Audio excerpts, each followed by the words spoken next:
इंद्रधनुष्य इंद्रधनुष्य इंद्रधनुष्य इंद्रधनुष्य। नमस्कार श्रोते हो, इंद्रधनुष्य या कार्यक्रमात मी रेडिओ सखी पल्लवी गोडसे तुमचं मनपूर्वक स्वागत करते। श्रोते हो, आपण अगदी गप्पांच्या ओघात अनेक विषयांवर गप्पा मारतो, अगदी घरगुती विषयांपासून ते राष्ट्रीय पातळीवरचे विषयसुद्धा।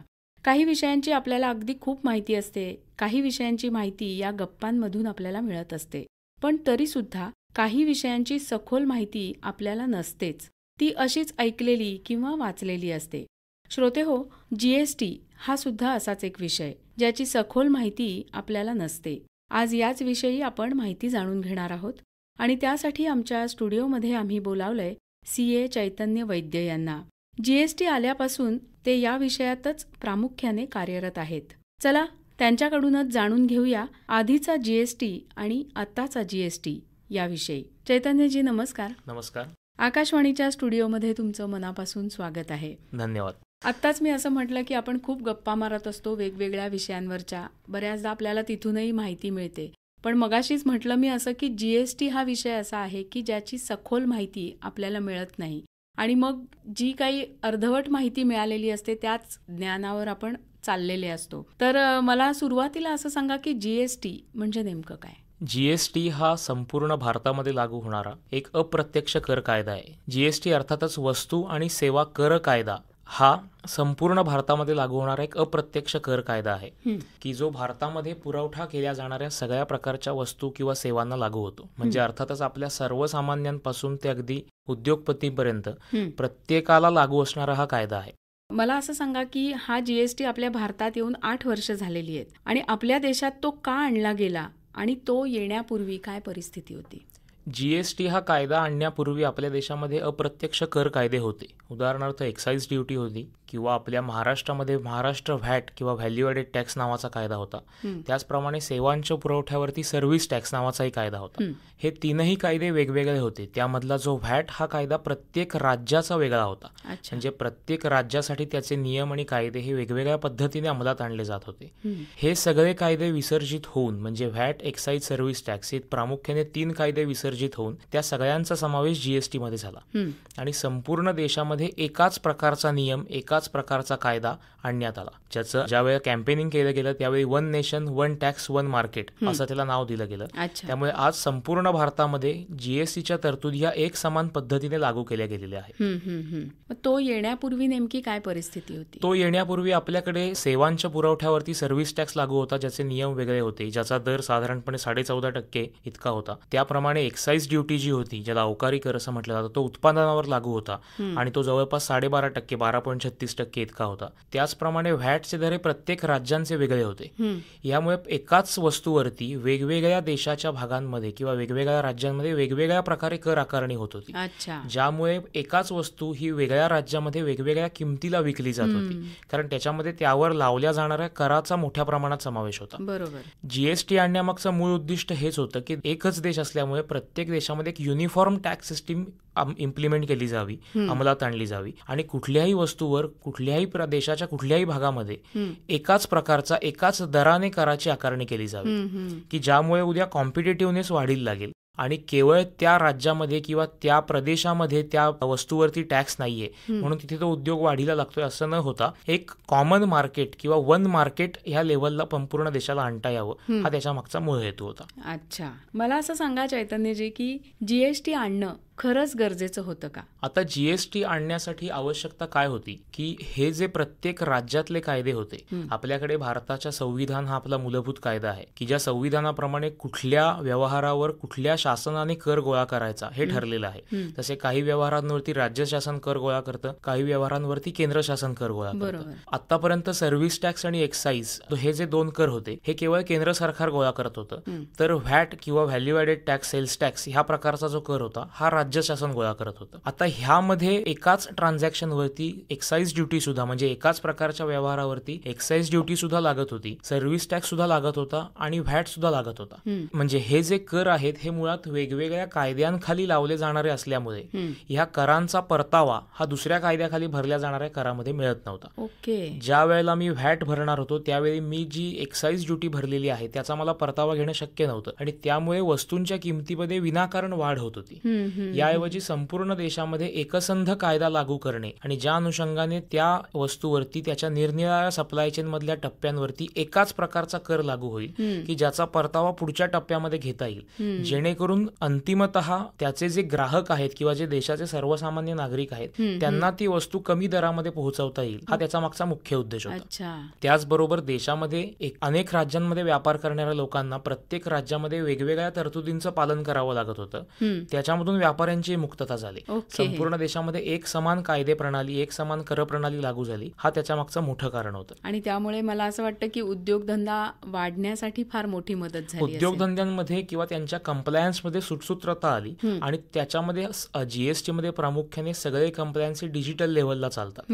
त्यामुळे प्रत्यक्ष कर अधिकाऱ्यांच्या समोर जाऊन किंवा ऑफिसला जाऊन कंप्लायन्स करण्याऐवजी ऑनलाईन कंप्लायन्स होत असल्यामुळे त्यामध्ये मोठ्या प्रमाणात बेनिफिट व्यापाऱ्यांना मिळतोय. बरोबर आहे. म्हणजे यामधली जी त्यांची मेहनत होती, वेगळ्या राज्यात फिरणं किंवा इंटरनॅशनल लेव्हलला सुद्धा जाणं, या सगळ्या गोष्टी त्यांना सोप्या झाल्या. मला असं सांगा की हे सगळं करत असताना म्हणजे जीएसटी आणण्याऐवजी आधीच्या कायद्यामध्ये सुधारणा करणं शक्य झालं नसतं का?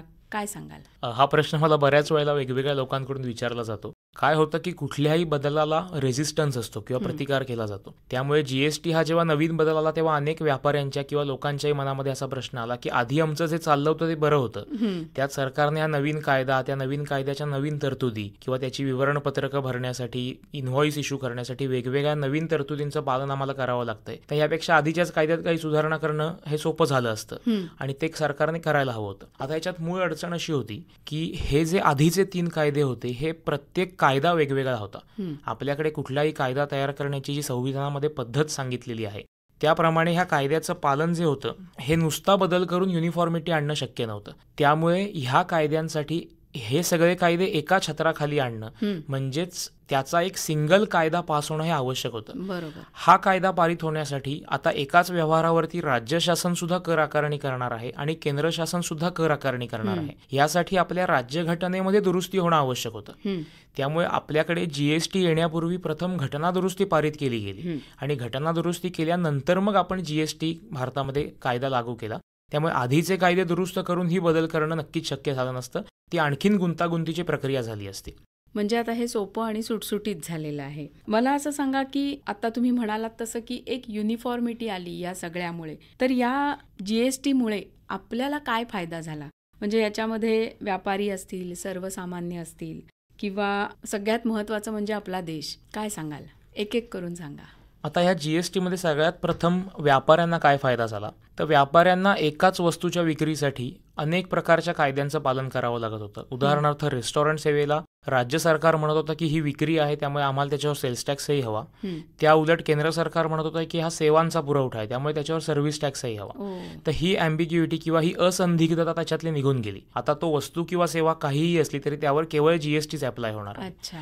दुसरी गोष्ट की अनेक कंप्लायन्स असे होते की जे एका राज्यातून दुसऱ्या राज्यात माल पाठवायचा असेल तर त्यासाठी सी फॉर्म किंवा एच फॉर्म नावाचे फॉर्म द्यावे लागायचे आणि ती प्रक्रिया थोडी गुंतागुंतीची किंवा वेळ काढू होती. जीएसटीमध्ये ही सगळी प्रक्रिया डिजिटल माध्यमातून होत असल्यामुळे त्याचे रिझल्ट येणं हे अत्यंत सोपं झालं आणि राज्यांतर्गत व्यवहाराबरोबरच आंतरराज्यीय जो व्यवहार होता म्हणजे एका राज्यातून दुसऱ्या राज्यात माल पाठवणे किंवा सेवांचा पुरवठा करणे हा खूप सुटसुटीत झाला.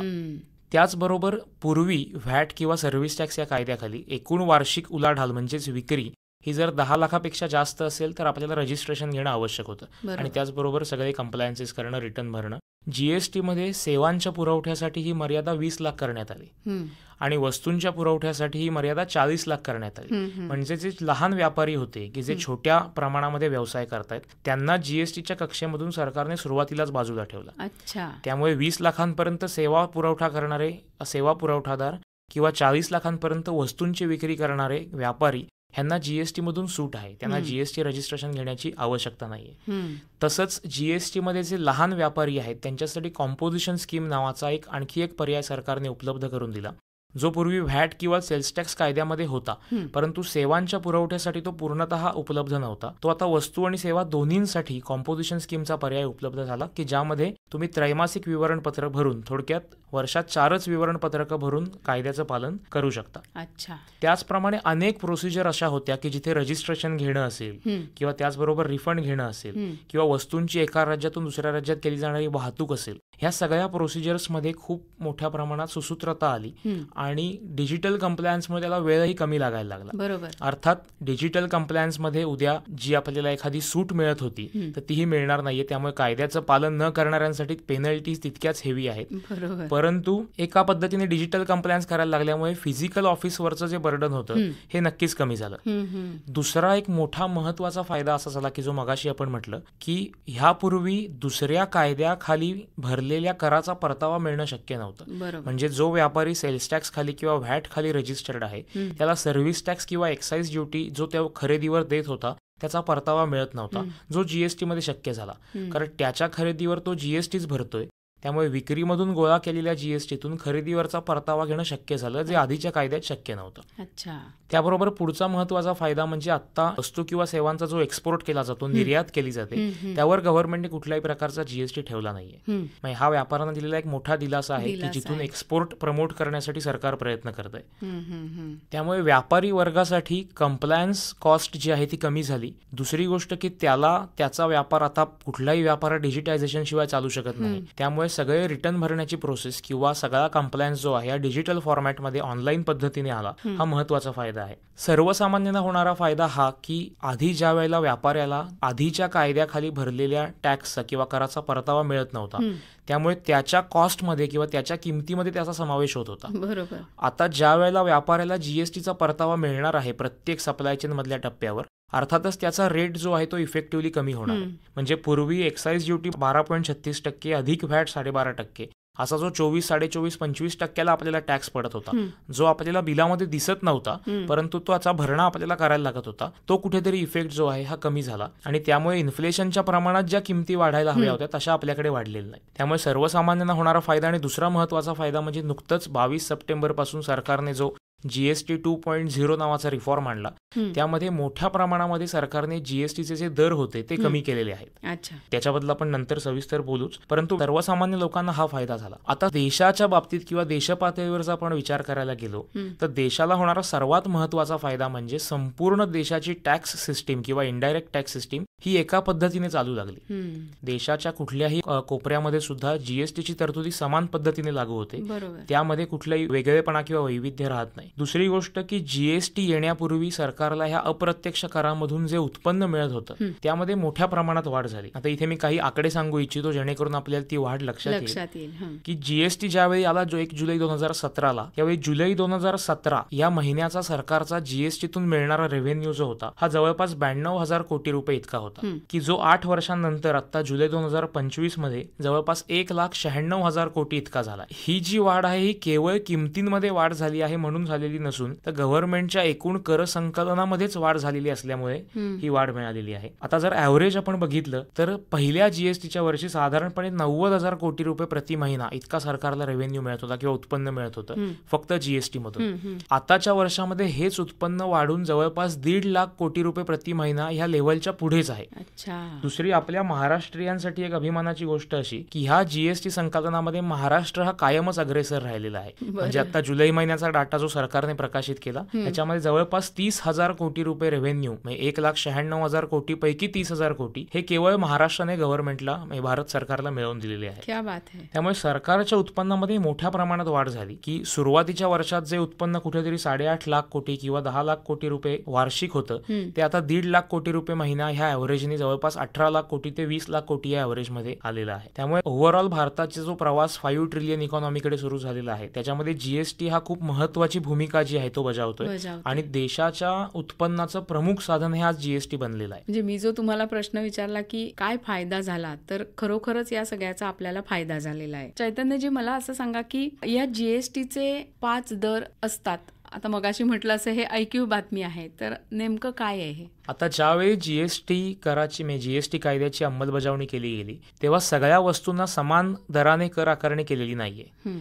ह्याच्यामध्ये साधारणपणे ज्या जीवनावश्यक वस्तू आहेत किंवा अन्नधान्य आहेत ह्याचा समावेश करमाफ ह्या प्रकारामध्ये होतो, ज्याला 0% टॅक्स लागतो. त्याचबरोबर 5%, 12%, 18% आणि 28% ह्या कराचे 4 प्रमुख दर आहेत. ह्या व्यतिरिक्त जे सोनं, चांदी किंवा रत्न ह्यांचं जे मार्केट आहे याला 3% ह्या इतक्या कन्सेशनल रेटने जीएसटी लावलेला आहे. परंतु हे वगळता 5%, 12%, 18% आणि 28% हे कराचे प्रमुख 4 दर मानले जातात.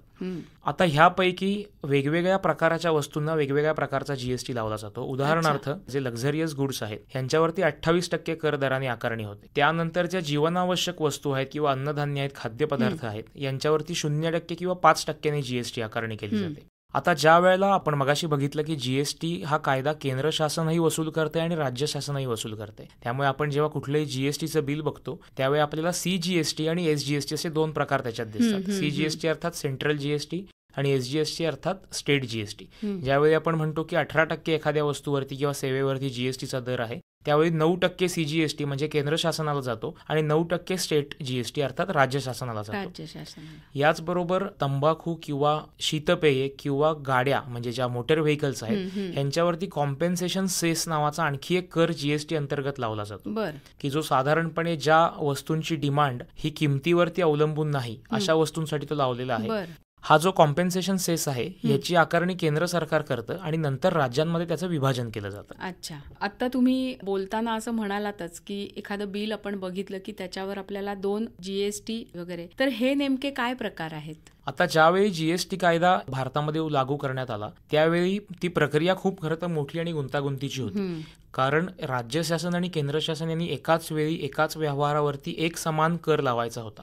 त्यामुळे जीएसटी आणण्यापूर्वी आपल्या भारतामध्ये घटना दुरुस्ती पारित करावी लागली. त्यावेळी सगळ्या राज्यांनी एकत्र येऊन या घटना दुरुस्तीला मान्यता दिली. संसदेमध्ये प्रथम घटना दुरुस्तीचं बिल पास झालं आणि त्या घटना दुरुस्तीनंतर जीएसटी कायदा अंमलात आणणं हे शक्य होतं. त्यामुळे आज एखाद्या जीएसटी बद्दलचा कुठलाही निर्णय घ्यायचा असेल तर त्यासाठी जीएसटी परिषदेची एक मीटिंग बसवली जाते.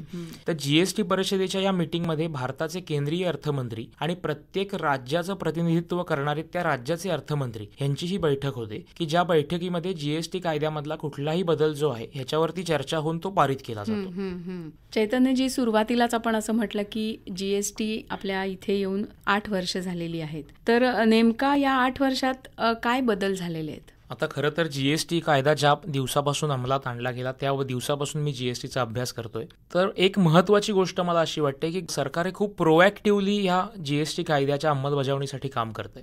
म्हणजे आपल्याकडे भारतामध्ये कराची चोरी करण्याचं प्रमाणही बऱ्याच मोठ्या प्रमाणात होतं, किंवा अनेक वेळेला कायदा ज्यावेळी आणला गेला त्यावेळी त्याच्यामध्ये काही गोष्टी लॅकिंग होत्या, काही गोष्टींची कमतरता होती, तर ती भरून काढण्यासाठी गव्हर्नमेंट कायम दक्ष आहे. त्याप्रमाणे ज्या वेळेला गव्हर्नमेंटला किंवा सरकारला असं लक्षात आलं की काही ठिकाणी जीएसटीची चोरी होतीये किंवा कर चुकवला जातोय, त्यावेळी ती चोरी अडवण्यासाठी किंवा ती भविष्यात होऊ नये यासाठी सरकार कार्यरत आहे. आणि त्या प्रकारचे अनेक बदल हे गेल्या 8 वर्षामध्ये सरकारने केलेले आहेत. ह्यातले काही प्रमुख बदल मी सांगतो. जीएसटी मध्ये कुठल्याही वस्तू किंवा सेवेला एक HSN कोड नावाचा कोड दिलेला आहे. म्हणजे त्या वस्तूचं डिस्क्रिप्शन किंवा त्याचं नाव तुम्ही काहीही ठेवलं तरी सुद्धा त्याचा कोड जो आहे हा सगळीकडे युनिफॉर्म आहे. आणि ही HSN कोडची सिस्टीम ही जगातल्या अनेक देशांनी अडॉप्ट केलेली आहे, की जी इंटरनॅशनल कोडिंगची सिस्टीम आहे.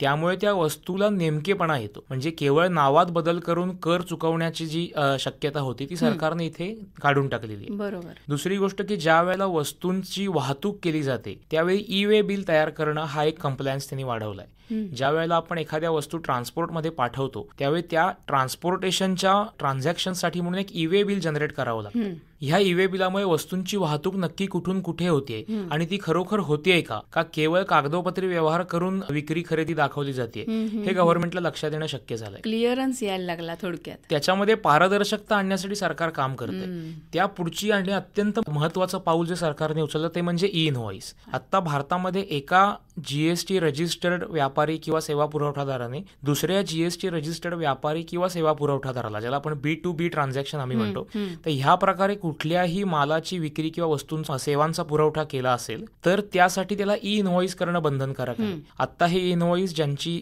वार्षिक विक्री किंवा उलाढाल 5 कोटी रुपयांपेक्षा जास्त आहे त्यांना बंधनकारक आहे. परंतु या ई इनव्हॉइसिंगमुळे ज्या वेळेला तुम्ही एखादं बिल तयार करता, अगदी साध्या भाषेत सांगायचं तर तुमच्या ग्राहकाला ते बिल देण्यापूर्वी तुम्ही ते गव्हर्नमेंटच्या वेबसाईटवर अपलोड करणं गव्हर्नमेंटला एक्सपेक्टेड आहे. त्यामुळे उद्या ग्राहकाच्या पूर्वी सरकारला त्या व्यवहाराची माहिती मिळणार आहे. त्याचबरोबर हा जो कराचा परतावा घेतला जातो, म्हणजे खरेदीवरती व्यापारी जो कर भरतो त्याचा परतावा तो आपल्या विक्रीवरील जीएसटी मधून घेतो. हा कराचा परतावा घेण्यामध्ये अनेक प्रकारच्या त्रुटी होत्या, त्या सरकारने लक्षात घेतल्या. त्यावर सुरुवातीच्या काळामध्ये अनेक व्यापाऱ्यांना त्रासही झाला, परंतु हळूहळू गेल्या 8 वर्षामध्ये त्याच्यामध्ये आवश्यक ते बदल करून त्यामध्ये एक ट्रान्सपरन्सी आणण्यामध्ये सरकारला यश आलेलं आहे. आणि ज्याचा कुठेतरी परिणाम आपल्याला जे त्यांचे उत्पन्नाचे आकडे वाढलेले आहेत त्याच्यामध्ये दिसतो. आताच्या काळात जो व्यापारी जीएसटीचा भरणा करत नाही त्याला व्यापार करणं अवघड होऊन बसेल अशा प्रकारचे नियम किंवा दंड जीएसटी कायद्यामध्ये ठेवलेले आहेत. बरोबर. ह्या संपूर्ण 8 वर्षांच्या बदलामध्ये प्रमुख प्रिन्सिपल असं दिसतं की पारदर्शकता हा गव्हर्नमेंटचा मुख्य उद्देश आहे. आणि या ट्रान्सपरन्सीला ऑटोमेशन किंवा डिजिटायझेशनची योग्य पद्धतीने जोड त्यांनी दिलेली आहे. त्यामुळे अनेक ठिकाणी म्हणजे जे व्यापारी प्रामाणिकपणे व्यापार करतात त्यांना ज्या अडचणी येत होत्या त्या आता निघून गेलेल्या आहेत. काही वेळेला ह्या कंप्लायन्सेसचं आपल्याला बर्डन वाटू शकतं. ज्या ठिकाणी आता इंटरनेट कनेक्टिव्हिटीची सुद्धा अवेलेबिलिटी नाहीये तर त्यावेळेला कदाचित त्याचं बर्डन वाटू शकतं. परंतु आजच्या क्षेत्रामध्ये आज इंटरनेट किंवा कनेक्टिव्हिटी देशाच्या कानाकोपऱ्यामध्ये पोहोचलेली आहे. त्यामुळे गव्हर्नमेंटचा जास्तीत जास्त भार ऑटोमेशन किंवा डिजिटायझेशनकडे असून त्या पद्धतीने होणारे सगळे खरेदी विक्रीचे व्यवहार हे कुठेतरी पारदर्शक असावेत आणि ते कुठेतरी रेकॉर्डवरती यावेत यासाठी सरकार प्रयत्नशील आहे असं दिसतं. चैतन्यजी, मुलाखतीच्या सुरुवातीलाच मी असं म्हटलं की आधीचा जीएसटी आणि आताचा जीएसटी या विषयावर आपण चर्चा करणार आहोत. आधीच्या जीएसटी बद्दल तुम्ही खूप चांगली माहिती दिलीच आहेत. आताचा जो नवीन जीएसटी आहे त्याच्याबद्दल असं आहे की नेक्स्ट जनरेशन जीएसटी रिफॉर्म किंवा जीएसटी 2.0 हा बदल नेमका काय आहे? नेक्स्ट जनरेशन जीएसटी रिफॉर्म किंवा जीएसटी 2.0 याच्यामध्ये कायद्याच्या तरतुदींमध्ये फार मोठा बदल नसून जीएसटीचे जे दर होते त्यामध्ये मोठ्या प्रमाणात घट झालेली आहे. म्हणजे पूर्वी जे जीएसटीचे दर 12% किंवा 18% होते ते कुठेतरी आता 0% किंवा 5%वर आणले. त्यामधले काही प्रमुख बदल मी तुम्हाला सांगतो की आपल्याकडे नमकीन, भुजिया, मिक्सचर्स, प्री पॅकेज्ड बटर, घी, चीज ह्या गोष्टी 12% जीएसटी मध्ये होत्या. त्याचा दर गव्हर्नमेंटने कमी करून आता 5%वर आणलेला आहे. म्हणजे त्याच्या दरामध्ये जवळपास 7% आपल्याला सूट मिळणार आहे. त्याच पद्धतीने आपल्या रोजच्या वापराच्या जे कॉस्मेटिक आयटम्स होते की जे पूर्वी 18% मध्ये होते, उदाहरणार्थ हेअर ऑइल असेल, शॅम्पू, टूथपेस्ट यासारख्या गोष्टी असतील, तर याही 18% मधून 5% मध्ये आलेल्या आहेत. म्हणजे जवळपास 13% सरकारने उत्पन्न कमी केलंय स्वतःचं आणि ती नागरिकांना किमतीमध्ये कमी मिळून सूट मिळावी असा सरकारचा हेतू आहे. त्याचबरोबर सगळ्यात मोठा परिणाम जो सर्वसामान्यांच्या आयुष्यावर होणार आहे तो म्हणजे सगळ्या प्रकारची औषधं ज्याच्यावरचा कराचा दर हा 12% होता तो कमी करून आता 5%वर आणलाय. म्हणजे मेडिसिन्सची जी कॉस्ट होती ती 7% जवळपास कमी होणार आहे. आणि हा एक मोठा बदल मला वाटतो की जो सर्वसामान्यांना अफेक्ट करतो. त्याचबरोबर हेल्थ इन्शुरन्स आणि इंडिव्हिज्युअल लाईफ इन्शुरन्स याच्यावरती 18% दराने जीएसटी लागत होता, तो सरकारने पूर्णपणे माफ केलेला आहे. त्यामुळे हेल्थ इन्शुरन्स आणि लाईफ इन्शुरन्सच्या किमती जवळपास 18% कमी होणं आता अपेक्षित आहे. त्याचबरोबर स्टेशनरी आयटम्सवरती 12% जीएसटी लागत होता, तोही त्यांनी कमी करून त्याचा समावेश टॅक्स फ्री म्हणजे करमाफ या वर्गामध्ये केलेला आहे. त्यामुळे स्टेशनरीवरचाही टॅक्स सरकारने मोठ्या प्रमाणात कमी केलाय. याचबरोबर हा जो बदल आता केलेला आहे यामध्ये कुठल्याही कराचा दर हा 12% वरून 5%वर आणण्यामध्ये सरकारचा मोठा भर आहे. म्हणजे आतापर्यंत आपण मगाशी बघितलं की 5%, 12%, 18% आणि 28% हे 4 कराचे प्रमुख दर होते. त्यातला 12% हा कराचा दर सरकारने काढून टाकलाय आणि त्या 12%तल्या प्रामुख्याने सर्व गोष्टी या 5% मध्ये किंवा 0% मध्ये आणल्या आहेत. अगदी काही थोड्या गोष्टी आहेत ज्या 18% मध्ये नेलेल्या आहेत. त्याचबरोबर हा जो बदल केला ह्याच्यामध्ये मध्यम वर्गाला समोर ठेवून त्यांना त्यांच्या वापराच्या ज्या वस्तू आहेत त्या कुठेतरी स्वस्त झाल्या पाहिजेत ही यामागची प्रमुख भूमिका आहे. उदाहरणार्थ एअर कंडिशनर असेल किंवा टेलिव्हिजन, मॉनिटर, प्रोजेक्टर यांसारख्या गोष्टी आहेत की ज्या पूर्वी 28% जीएसटी मध्ये होत्या, त्या 28% मधून आता 18% मध्ये येत आहेत. म्हणजे जवळपास 10% सरकारने स्वतःचं उत्पन्न कमी केलंय जेणेकरून या वस्तूंची किंमत ही 10% कमी होईल. आणि 22 सप्टेंबर 2025 पासून हे सगळे बदल लागू झालेले आहेत. त्याचबरोबर कन्स्ट्रक्शन इंडस्ट्रीमध्ये सिमेंटचा दर जो पूर्वी 28% होता तोही आता 18% वरती आलाय. त्यामुळे तिथेही 10%ची सूट जी आहे ही उद्या बांधकाम क्षेत्राला मिळणार आहे आणि त्या अनुषंगाने त्याच्याही किमती कमी होणं हे अपेक्षित आहे. बरोबर. त्याच पद्धतीने मध्यमवर्गीयांच्या ज्या 4 व्हीलर गाड्या होत्या ज्याची इंजिन कपॅसिटी कुठेतरी 1500 सीसी पेक्षा कमी होती, अशा गाड्यांचा जीएसटी दरही 28% होता. तोही काढून त्यांनी 18% आणलाय. त्या 28% बरोबर त्या गाड्यांवरती 12% सेसही लागत होता. हा सेसही कमी करण्याचा प्रस्ताव आता सरकारने दिलेला आहे. त्याबद्दलचं अधिकृत परिपत्रक अजून यायचंय, परंतु हा सेसही निघून जाईल. म्हणजे जवळपास जो जीएसटी 40% होता तो कुठेतरी 18% येईल. खूप कमी. त्यामुळे गाड्यांच्या किमतीमध्ये मोठ्या प्रमाणात घट या बदलामुळे होऊ शकते. नक्कीच होऊ शकते. त्याचबरोबर गाड्यांचे जे पार्ट्स आहेत किंवा टायर्स आहेत यांचेही दर पूर्वी 28% होते, ते कमी करून सरकारने आता 18% आणलेले आहेत. त्यामुळे ह्या सगळ्या प्रकारच्या वस्तू ज्या साधारणपणे भारतातला मध्यम वर्ग वापरतो त्याच्यामध्ये मोठ्या प्रमाणात सरकारने घट केली आहे. अर्थात याच्यामुळे सरकारचं उत्पन्न कमी होणार आहे, पण हे कमी झालेल्या उत्पन्नाचा फायदा हा सर्वसामान्य जनतेला व्हावा हा मुख्य उद्देश समोर ठेवून बदल केलेले दिसतात. कारण हे बदल खूप लॉंग टर्म आहेत किंवा कुठलाही शॉर्ट टर्म गोल समोर न ठेवता मोठ्या प्रमाणात देशामध्ये कराचा दर कमी करून नागरिकांना त्याचा फायदा द्यायचा हा मुख्य हेतू ठेवून हे बदल केलेले दिसतात. कारण ह्यामुळे सरकारचा रेव्हेन्यू मध्ये खूप मोठी घट होणार आहे, परंतु ही घट कुठेतरी नागरिकांना त्याचा बेनिफिट मिळावा अशी सरकारची अपेक्षा आहे. आणि त्याप्रमाणे व्यापाऱ्यांनी त्याच्या किमती कमी करून नागरिकांना त्या स्वस्त दरामध्ये उपलब्ध करून देणे हे सरकारचं उद्दिष्ट आहे. त्याप्रमाणे व्यापाऱ्यांनी त्यांनी सूचना त्या पद्धतीच्या दिलेल्या आहेत. चैतन्यजी, खूप सुंदर माहिती तुम्ही देताय. जाता जाता काय सांगाल? खरं तर जीएसटी हा विषय इतका व्हास्ट आहे किंवा इतका व्यापक आहे की त्याच्यावरती आपण आता अर्ध्या तासामध्ये जितकं जमेल तितकं लोकांना सांगण्याचा प्रयत्न केलाय. परंतु मला असं वाटतं की एकूण आता भारताचं जे नेतृत्व आहे, जे मोदीजींचं नेतृत्व आहे, त्याच्या खाली जीएसटी कायद्यातले जे बदल होत आहेत ते कुठेतरी देशहिताचेच आहेत.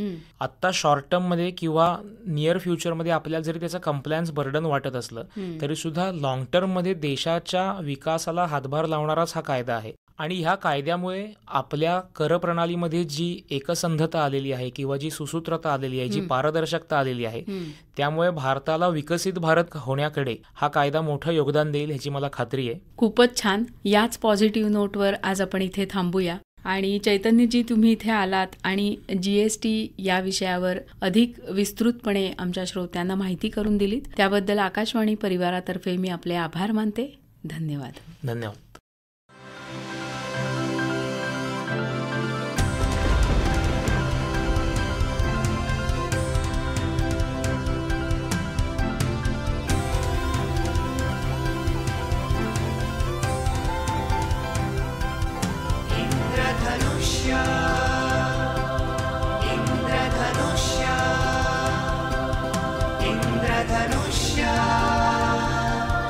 इंद्रधनुष्य